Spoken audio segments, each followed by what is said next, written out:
मैं अयान खान और मैं उत्तर प्रदेश के इलाहाबाद शहर का रहने वाला हूँ। इलाहाबाद, जिसे प्रयागराज कहा जाता है, गंगा, यमुना और सरस्वती नदियों के संगम का शहर। मैं वहीं पैदा हुआ और बड़ा हुआ। हालांकि मेरे पिता टैक्सी ड्राइवर हैं, लेकिन उन्होंने मुझे इंजीनियरिंग की पढ़ाई के लिए प्रेरित किया। मैं दिन रात की मेहनत करके आखिर एक सिविल इंजीनियर बन गया और कुछ साल इंडिया में रहकर ही काम किया। 2 साल पहले मुझे सऊदी अरब के एक बड़े कंस्ट्रक्शन प्रोजेक्ट में नौकरी मिली। ये मेरे करियर के लिए एक बड़ा मौका था। शुरुआत में घर से दूर रहना बहुत मुश्किल था मेरे लिए, लेकिन धीरे धीरे सब ठीक हो गया। खासकर तब जब मुझे यहाँ समीर, फारूक और असलम कुरैशी जैसे दोस्त मिले। मेरे दोस्त समीर शेख, फारूक अंसारी और असलम कुरैशी तीनों महाराष्ट्र के अलग अलग शहरों से थे। समीर पुणे से, फारूक औरंगाबाद से और असलम नागपुर से। सऊदी आने से पहले मैं इन्हें नहीं जानता था, लेकिन हमारी मुलाकात यहीं पर हुई और जल्द ही हम बहुत अच्छे दोस्त बन गए। समीर और मैं सिविल इंजीनियर हैं। समीर एक खुशमिजाज और दिमाग का तेज लड़का है। गणना और डिजाइनिंग में उसकी समझ बेजोड़ है। दूसरी तरफ फारूक और असलम हमारे प्रोजेक्ट में साइट सुपरवाइजर और प्लानिंग के तौर पर काम करते हैं। फारूक थोड़ा गंभीर स्वभाव का है, लेकिन जब भी बात मजाक मस्ती की हो, वो पीछे नहीं रहता। असलम सबसे चंचल और बातूनी है। हम चारों की दोस्ती बहुत मजबूत हो चुकी थी। वीकेंड्स पर जब भी हमें काम से फुर्सत मिलती, हम साथ खाना बनाते, क्रिकेट खेलते या सऊदी की नई नई जगहों पर घूमने का प्लान बनाते। सऊदी अरब आने से पहले मैंने वादी ए जिन के बारे में सिर्फ सुना था। कई कहानियां चलती थी। ये जगह मदीना के पास स्थित है और यहाँ अजीब घटनाएं घटती हैं, जैसे गाड़ियां बिना इंजन चालू किए खुद ब खुद चलने लगती हैं। कहते हैं पानी ढलान के खिलाफ बहता है। और सबसे अजीब बात यह है कि ये जगह जिनों के कब्जे में है। जब मैंने पहली बार इस जगह का जिक्र किया तो असलम ने तुरंत कहा, वो जगह जिन्नातों की है, वहां कभी मत जाना।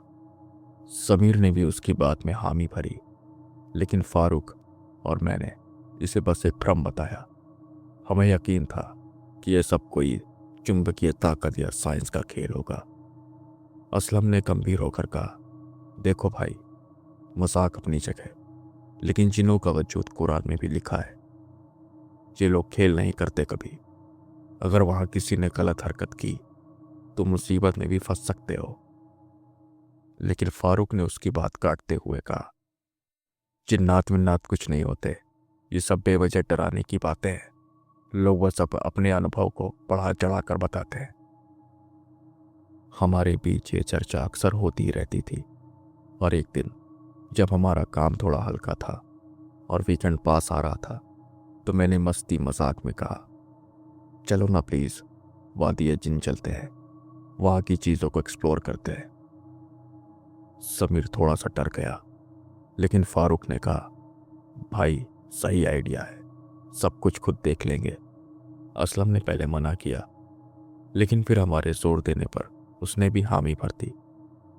हमने तय किया कि शुक्रवार की शाम खाना खाने के बाद रात को निकलेंगे। फारूक ने गाड़ी लाने की जिम्मेदारी ली। असलम ने खाने पीने का सामान जुटाने की बात की। समीर हमेशा की तरह तैयारी में सबसे आगे था। उसने कार का रास्ता गूगल मैप्स पर ढूंढ लिया और यह भी चेक कर लिया कि घाटी मदीना शहर से करीब 40 किलोमीटर की दूरी पर है। वो शाम हमारे लिए बेहद उत्साह से भरी हुई थी। मैं, फारूक, समीर और असलम चारों पहली बार किसी रहस्यमयी जगह जाने के लिए तैयार थे। हमें यकीन था कि यह सिर्फ एक एडवेंचर होगा, लेकिन हम नहीं जानते थे कि जो होने वाला था वो हमारी सोच से बिल्कुल परे होगा। शुक्रवार की शाम थी, वीकेंड की शुरुआत थी और हमारा जोश अपने चरम पर था। हम चारों, मैं, समीर, फारूक और असलम, पिछले हफ्ते से वादी ए जिन की जाने की प्लानिंग कर रहे थे। डर और उत्सुकता दोनों ही हमारे मन में थे। खाना खाने के बाद हमने अपनी तैयारियां पूरी की। फारूक अपनी कंपनी की कार को लेकर आ गया।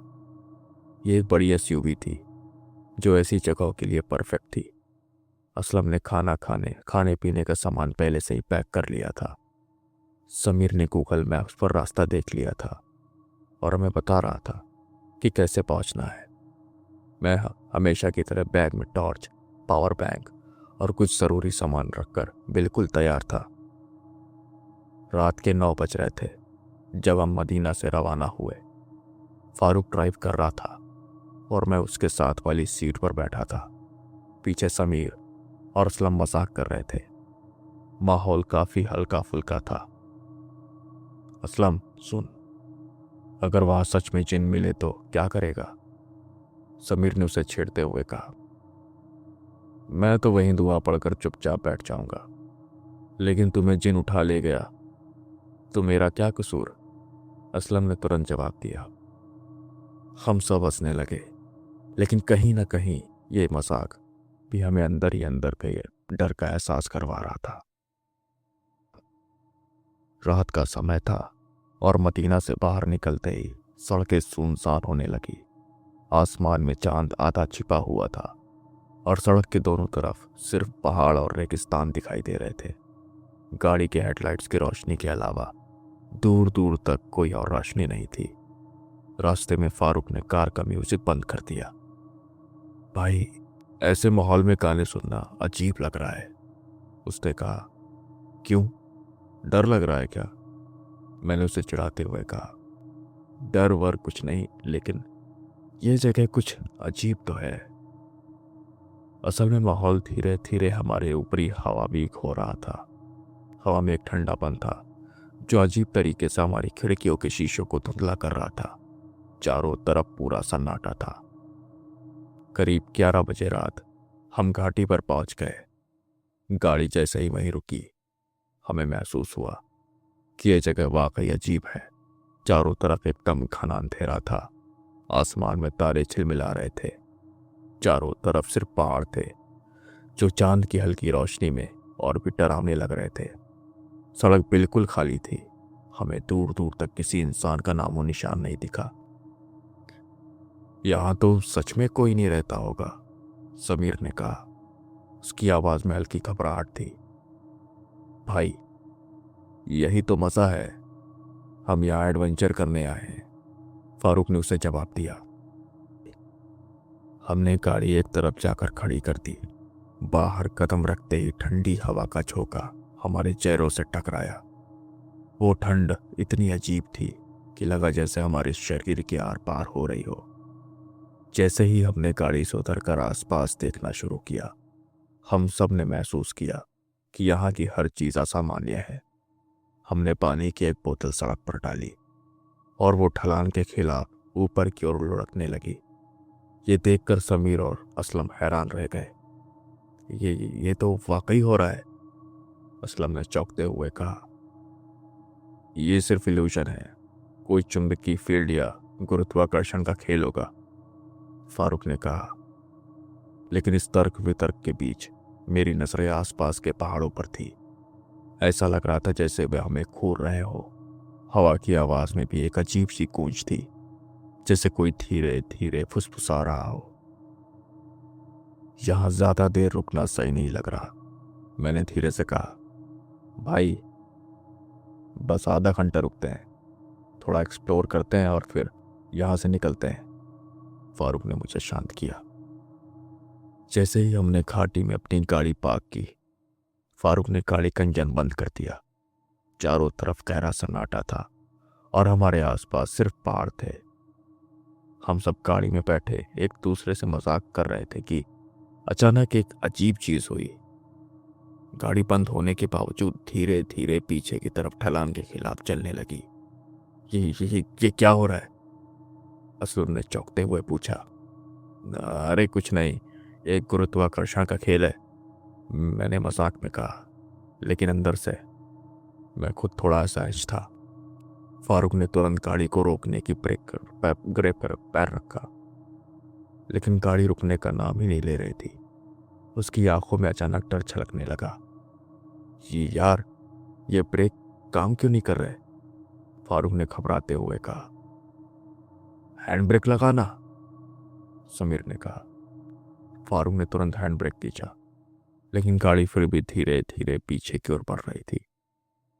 अब हम सबके चेहरों पर हल्की घबराहट दिखने लगी। गाड़ी की रफ्तार धीरे धीरे बढ़ती जा रही थी। हमें ऐसा लग रहा था जैसे कोई अदृश्य ताकत इसे खींच रही हो। समीर ने झट से गाड़ी का दरवाजा खोला और बाहर उतरकर सड़क को देखने लगा। उसने टॉर्च ऑन की और गाड़ी के पहियों के नीचे की सड़क को ध्यान से देखा। अरे, ये तो ऊपर की ओर चढ़ाई है, उसने हैरान होकर कहा। कि क्या? असलम ने गाड़ी के अंदर से चिल्लाया। हाँ भाई, यहाँ ढलान नीचे की तरफ नहीं बल्कि ऊपर की तरफ है, लेकिन गाड़ी फिर भी पीछे जा रही है। ये सुनकर सब हैरान रह गए। मैंने भी गाड़ी से उतर कर देखा। समीर सही कह रहा था, सड़क सच में ऊपर की ओर जा रही थी, लेकिन हमारी गाड़ी जैसे किसी अदृश्य ताकत के असर में नीचे की ओर खिंचती जा रही थी। यार, ये तो सच में अजीब है, असलम ने गाड़ी के अंदर से कहा। भाई, हो सकता है कि ये सब सिर्फ हमारा भ्रम हो, हम बेवजह डर रहे हैं, मैंने कहा, लेकिन मेरी आवाज में भी डर झलक रहा था। फारूक अब और ज्यादा परेशान हो गया था।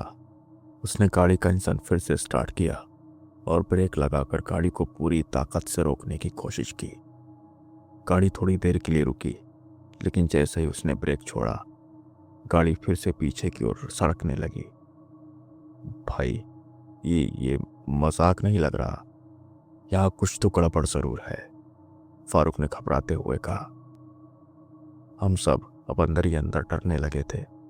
चारों तरफ का सन्नाटा और अंधेरा माहौल को और भी खौफनाक बना रहा था। दूर कहीं पहाड़ों से आती ठंडी हवा की सरसराहट सुनाई दे रही थी, जो इस अजीब घटना को और भी रहस्यमयी बना रही थी।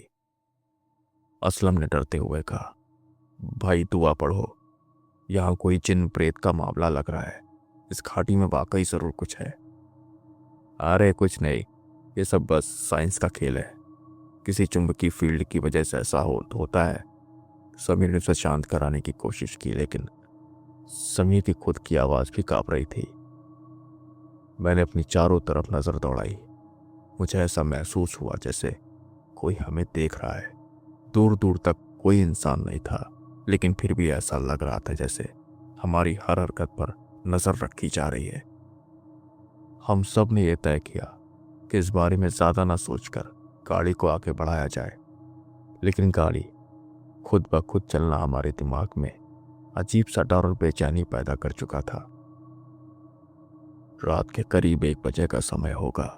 चारों तरफ घना अंधेरा और सन्नाटा पसरा हुआ था। हमने गाड़ी वहीं सड़क के किनारे पार्क की और सोचा कि पैदल थोड़ा घाटी के अंदर तक जाकर इसे एक्सप्लोर करते हैं। फारूक ने गाड़ी को लॉक कर दिया और हमने टॉर्च ऑन की। मैं और असलम आगे आगे चलने लगे, टॉर्च की रोशनी सड़क पर डालते हुए। समीर और फारूक थोड़ा पीछे थे, धीरे धीरे हमारी तरफ आते हुए। घाटी के अंदर की हवा अब हमारे शरीर में सिहरन पैदा कर रही थी। हवा में एक अजीब सी गंध थी, जैसे किसी चीज के जलने की। वो गंध इतनी तेज थी कि नाक में चुभने लगी। हम चारों धीरे धीरे आगे बढ़ रहे थे। घाटी का सन्नाटा और उस अजीब गंध ने माहौल को डरावना बना दिया था। तभी अचानक समीर रुक गया। उसने घबराते हुए कहा, रुको, तुम लोगों ने कुछ सुना? हम तीनों रुककर उसकी ओर देखने लगे। क्या सुना? मैंने पूछा। मुझे किसी औरत की आवाज सुनाई दी, जैसे कोई हमें पुकार रही हो, समीर ने जवाब दिया। असलम ने हंसते हुए कहा, भाई ये तेरा वहम है, इतनी रात में कोई यहाँ क्या करेगा? नहीं यार, कसम से मैंने खुद सुना, एकदम पास से, समीर ने गंभीर होकर कहा। उसकी आवाज में घबराहट थी। हम तीनों ने चारों तरफ देखा। घाटी में दूर दूर तक कोई भी नहीं था, सिर्फ सन्नाटा था और हवा की सरसराहट। मैंने इसे समझाने की कोशिश की। समीर, ऐसी जगहों पर अक्सर हमारा दिमाग खेल करता है, हो सकता है यह हवा की आवाज हो। हमने फिर से चलना शुरू कर दिया, लेकिन समीर अब भी परेशान था। वो बार बार पीछे मुड़कर देख रहा था। जैसे उसे कुछ महसूस हो रहा हो। तभी अचानक मेरी नज़र हमारी गाड़ी के पास पड़ी। टॉर्च की हल्की रोशनी में मुझे साफ साफ एक परछाई नजर आई। वो परछाई गाड़ी के पास से गुजरी और जल्द ही अंधेरे में गायब हो गई। मेरा दिल एक पल के लिए रुक सा गया।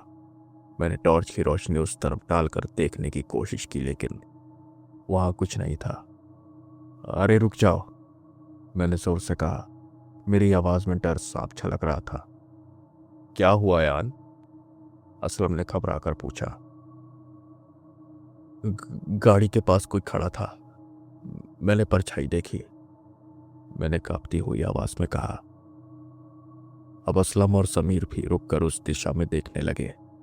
फारूक थोड़ा पीछे था, लेकिन उसने हमारी आवाज सुनकर तेजी से हमारे पास आकर पूछा, क्या हुआ? अयान कह रहा है कि उसने उस तरफ एक परछाई देखी, असलम ने कहा। क्या? फारूक ने टॉर्च लेकर गाड़ी की तरफ रोशनी डाली। हम सब ने ध्यान से देखा, लेकिन गाड़ी के पास अब कुछ भी नहीं था। वो खाली सड़क पर खड़ी थी और चारों तरफ धूप अंधेरा था। भाई तुझे भ्रम हुआ होगा, यहाँ कुछ भी नहीं है, समीर ने कहा, लेकिन उसकी आवाज में डर साफ था। नहीं यार, मैंने देखा, परछाई गाड़ी के पास से गुजरी, मैं झूठ नहीं बोल रहा, मैंने जोर देकर कहा। अब हवा का भारीपन अब और बढ़ गया था। ऐसा लग रहा था जैसे हमें वहां रुकना ही नहीं चाहिए। गंध भी तेज हो गई थी और अब उसमें जलने के साथ साथ सड़ी हुई चीज की बदबू भी आ रही थी। भाई, मुझे लग रहा है कि हमें अब वापस चलना चाहिए, असलम ने सहमे हुए कहा। अभी नहीं, हमें यहाँ देखना है कि ये सब क्या है। हम इतनी दूर सिर्फ गाड़ी पार्क करने के लिए नहीं आए, फारूक ने जवाब दिया। हमने एक दूसरे को देखा और फिर तय किया कि थोड़ा और आगे बढ़ते हैं, लेकिन मेरे मन में उस परछाई की याद अब भी ताज़ा थी। मैंने गाड़ी की ओर एक आखिरी बार देखा और दुआ पढ़ते हुए चलने लगा। अब हमें डर साफ महसूस होने लगा था। समीर का चेहरा थोड़ा पीला पड़ चुका था। वो बार बार अपनी घड़ी देख रहा था और फिर गाड़ी की ओर, जैसे वो चाहता था कि हम जल्द से जल्द यहाँ से लौट चलें। उसने कहा, यार मुझे लगता है हमें गाड़ी में वापस चलना चाहिए, यहाँ कुछ ठीक नहीं है। लेकिन फारूक, जो हमेशा ठंडे दिमाग वाला होता है, उसने गहरी सांस ली और कहा, तुम डर रहे हो समीर, हम इतनी दूर आए हैं, थोड़ी और दूर जाकर देखते हैं, क्या पता कुछ अच्छा मिल जाए। उसका आत्मविश्वास अब भी झलक रहा था, लेकिन उसकी आवाज में भी एक हल्की सी घबराहट थी। हम चारों के बीच थोड़ी देर के लिए खामोशी छा गई और फिर फारूक की बात मानते हुए हम सब आगे बढ़ने लगे। हम घाटी के अंदर और भी गहरे चले गए थे और अब हवा में ठंडक भी बढ़ने लगी थी। गाड़ी से हम अब काफी दूर निकल आए थे और चारों ओर सिर्फ अंधेरा था। न टॉर्च की रोशनी कुछ साफ दिखा रही थी, न ही हम किसी हिलते हुए पेड़ या जीवन के संकेत देख पा रहे थे। जो कुछ भी था वो था केवल घना अंधेरा और ठंडी हवा। हम तीनों ने एक दूसरे की तरफ देखा और फिर आगे बढ़ने लगे। समीर थोड़ा रुककर अपनी दुआ पढ़ने लगा। उसका चेहरा अब और भी घबराया हुआ था। वो बार बार मुंह से कुछ बड़बड़ा रहा था। असलम, जो हमेशा मस्त रहता था, वो अब कुछ और ही सोचने हुए दिखाई दे रहा था।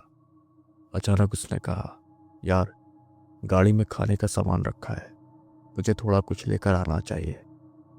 हम तीनों ने उसकी बात सुनी और माना कि इस अजीब माहौल में थोड़ा कुछ खा लेने से शायद कुछ राहत मिल जाए।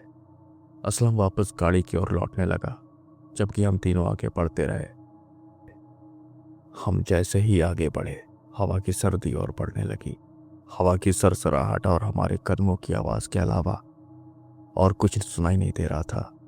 हम धीरे धीरे आगे बढ़ रहे थे, लेकिन एक अजनबी सा डर हर कदम हमारी छाया बनकर हमारे साथ चल रहा था। फारूक, जो अब भी आत्मविश्वास से भरा हुआ था, उसने हमें भरोसा दिलाने की कोशिश की। देखो यार, कहीं कुछ भी नहीं है। यहाँ बस ठंडी हवाएं हैं और अंधेरा। हमें डरने की कोई ज़रूरत नहीं है। लेकिन उसकी आवाज़ में भी अब वो आत्मविश्वास नहीं था जो पहले था। हमारी घबराहट अब चरम पर पहुंच चुकी थी। 10 मिनट से ज़्यादा हो चुके थे लेकिन असलम वापस नहीं लौटा था। हमारी चिंता अब चिंता से बढ़कर डर में बदल चुकी थी। हम तीनों, समीर, फारूक और मैंने, उसे आवाज़ दी, असलम, असलम। लेकिन उसकी तरफ से कोई प्रतिक्रिया नहीं आई। हम चारों ओर देखने लगे लेकिन कुछ भी नजर नहीं आया। हमारे दिलों में एक डर का एहसास बढ़ता जा रहा था। अचानक हम सब ने एक ही साथ फैसला किया, हम गाड़ी की तरफ लौटते हैं। हमारा मन ये सोचते हुए घबराया हुआ था कि कहीं असलम को कुछ हो तो नहीं गया। हम जल्दी जल्दी गाड़ी की ओर बढ़े लेकिन जैसे ही गाड़ी के पास पहुंचे हमारी सांसें थम गई।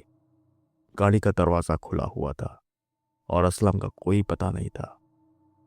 लेकिन जो चीज़ हमें सबसे ज़्यादा हैरान कर गई वो थी गाड़ी की सीट पर पड़ा हुआ असलम का फ़ोन और टॉर्च।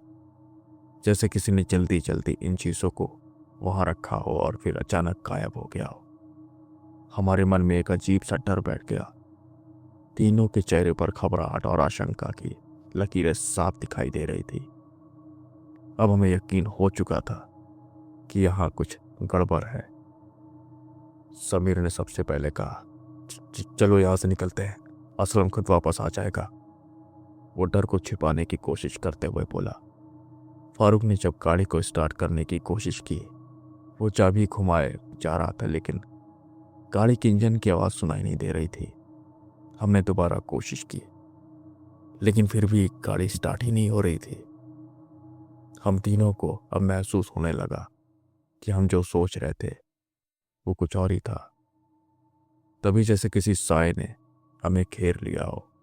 गाड़ी के शीशे पर एक ठंडा हाथ अचानक से दिखा। वो हाथ बिल्कुल साफ था, जैसे किसी ने गाड़ी के शीशे पर अपनी उंगलियां रगड़ी हो। हम तीनों के दिलों की धड़कन एक पल के लिए रुक गई।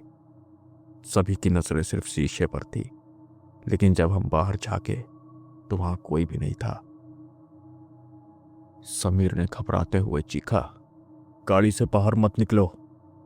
उसकी आवाज में इतनी घबराहट थी कि हम तीनों बिना कुछ कहे तुरंत दरवाजे लॉक कर दिए। हम सब जानते थे कि अब हमें किसी भी कीमत पर बाहर नहीं जाना चाहिए। हमारी घबराहट इस हद तक बढ़ चुकी थी कि हम अपनी सांसें तक रोक कर बैठ गए थे। उसके बाद गाड़ी अचानक से तेजी से खुद ब खुद चलने लगी। गाड़ी बिना हमारी इच्छा के घाटी के और अंदर जाने लगी।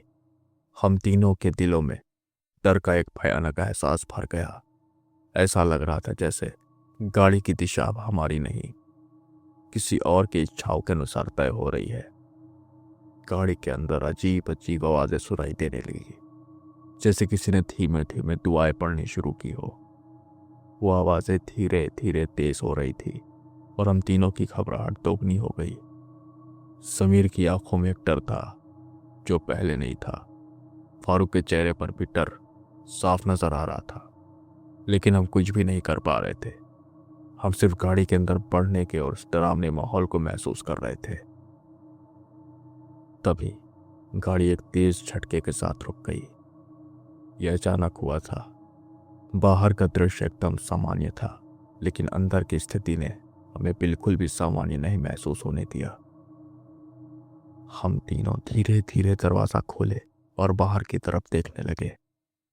हमें पहली बार ऐसा लगा जैसे हम किसी गहरे रहस्य में फंस चुके हैं। अब हमने चारों ओर अपनी नजरें दौड़ाई। जिस जगह हमारी गाड़ी जाकर रुकी थी वहां एक कोने में हमारे साथी असलम की शरीर पड़ा हुआ था, बेहोश और पूरी तरह से चुप। उसका चेहरा नीला पड़ चुका था। उसकी आंखें खुली हुई थी जैसे वह कुछ देख रहा हो, लेकिन हमें समझ नहीं आ रहा था कि वो क्या देख रहा था। हम तीनों घबराए हुए असलम के पास गए और उसे होश में लाने की कोशिश की। हम उसे पुश करने लगे और उसका नाम पुकारने लगे, असलम, असलम। कुछ देर बाद असलम के शरीर में हलचल हुई और वो कांपते हुए उठकर बैठा। उसकी आवाज में घबराहट थी। क्या हुआ था? वो कुछ भी नहीं समझ पा रहा था। हमने तुरंत फैसला किया कि अब हमें यहाँ से हर हाल में निकलना होगा। हम असलम को सहारा देते हुए गाड़ी में बैठाया और उसकी हालत को देख रहे थे। वो पूरी तरह से घबराया हुआ था और हम सब जानते थे कि हमें जल्दी से जल्दी इस भयानक जगह से बाहर निकलना होगा, क्योंकि हम सब अब महसूस कर चुके थे कि हम किसी ऐसी दुनिया में घुस आए हैं जहां से बाहर निकलना आसान नहीं होगा। फारूक ने गाड़ी में चाबी लगाई और एक बार फिर से इंजन को स्टार्ट करने की कोशिश की। गाड़ी ने कुछ सेकंड तक गड़गड़ाहट की और फिर इंजन चालू हो गया। हम सब एक गहरी सांस में राहत की लकीर महसूस कर रहे थे, लेकिन यह राहत कुछ पल भर के लिए थी। फारूक ने गाड़ी को आगे बढ़ाया और हम सभी गहरी चुप्पी में थे। हमारी आंखें चारों ओर लगी हुई थी, जैसे हम डर के साए में जी रहे हैं। गाड़ी एक बार फिर से बिना किसी परेशानी के चलने लगी, लेकिन हम सभी को यह एहसास हो चुका था कि यह कोई सामान्य रास्ता नहीं है। ये घाटी जैसे अपने इरादों से हमें कहीं और खींच ले जा रही हो। गाड़ी चलाते समय हम लगातार पीछे मुड़कर देखते रहे, लेकिन हम किसी भी तरह से उस भयानक अंधेरे से बाहर नहीं निकल पा रहे थे। हम जितना और आगे बढ़ते उतना ही गहरा अंधेरा होता जा रहा था। लेकिन तभी अचानक गाड़ी के लाइट्स की रोशनी में हमें एक सड़क दिखी। यह सड़क हमें उस असामान्य वातावरण से बाहर ले जा रही थी। फारूक ने तुरंत गाड़ी को उस सड़क पर मोड़ दिया और हम सब ने राहत की सांस ली। जैसे जैसे गाड़ी उस रास्ते पर बढ़ी, घाटी का डर और अंधेरा पीछे छूटता गया। वो रहस्यमयी आवाजें, वो अजीब घटनाएं अब हमारे पीछे नहीं थी। हम धीरे धीरे उस जगह से दूर होते जा रहे थे। गाड़ी तेजी से सऊदी अरब की मेन रोड पर लौट आई। एक बार फिर से हमें उजाले का एहसास हुआ और जैसे जैसे हम घर के करीब पहुंचे, वैसे वैसे हमारी घबराहट भी कम होती गई। हम सब एकदम चुप थे और हमारी आंखों में जो डर था वो अब तक कायम था। हमने रास्ते में एक दूसरे से ज्यादा कुछ नहीं कहा, लेकिन सभी के मन में एक ही सवाल था। हमने जो देखा, जो महसूस किया, वो क्या था? क्या हम सचमुच उस जगह में थे जहां जिन्नों का वास है? जब हम मदीना लौटे तो हम सब ने तय किया कि हम अब कभी भी उस घाटी के पास गुजरने का सोचेंगे भी नहीं। और असलम, जो उस वक्त सबसे ज्यादा घबराया हुआ था, उसने हमसे वादा लिया कि हम कभी भी उस जगह के बारे में फिर से कभी नहीं सोचेंगे। लेकिन उस रात का डर और वो अजीब घटनाएं हमें अब हमेशा के लिए याद रहेंगी। वादी जिन में जो हुआ, उसके बाद हमने तय किया कि वहां अब कभी वापस नहीं जाएंगे। जिनों के बारे में जो सुना था वो अब यकीन में बदल चुका था। हमें हमेशा यह एहसास रहेगा कि कभी कभी कुछ रहस्यमयी घटनाएं ऐसी होती हैं जिनका कोई तार्किक कारण नहीं होता, बस डर और रहस्य के साए में वो हमारे साथ होती है। दोस्तों, आज की कहानी में बस इतना ही। मिलते हैं आपसे अगली कहानी में। तब तक अपना ख्याल रखें और सुरक्षित रहें। नमस्कार।